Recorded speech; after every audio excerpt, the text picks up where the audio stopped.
চারিদিকে মসজিদ, কত নামাজি মানুষ, কত টুপিওয়ালা দাড়িওয়ালা মানুষ, কত হাফেজে কোরআন, কত কোরআন, কত মাদ্রাসা, কত কোরআন তিলাওয়াত।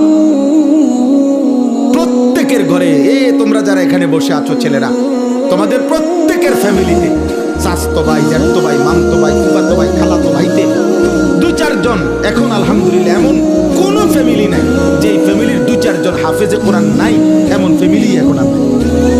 আলহামদুলিল্লাহ, এটা একসময় কম ছিল। এখন যে কোনো কাউরে জিগাবেন, হ্যাঁ কব আমার একজন আত্মীয় কি আছে হাফেজ। আলহামদুলিল্লাহ, বাংলাদেশের গলিতে গলিতে, গলিতে গলিতে, ঢাকা শহরে বিল্ডিং এ বিল্ডিং এ আল্লাহর কোরআন তেলাওয়াত হইতেছে।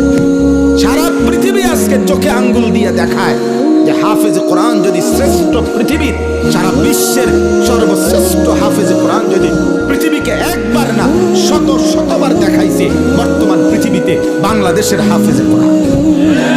আলহামদুলিল্লাহ, আলহামদুলিল্লাহ, আলহামদুলিল্লাহ। এজন্য মাদ্রাসার বরকতে বাংলাদেশ বিশ্বের দরবারে উন্নতি, সম্মানের সর্বোচ্চ মর্যাদা হয়েছে।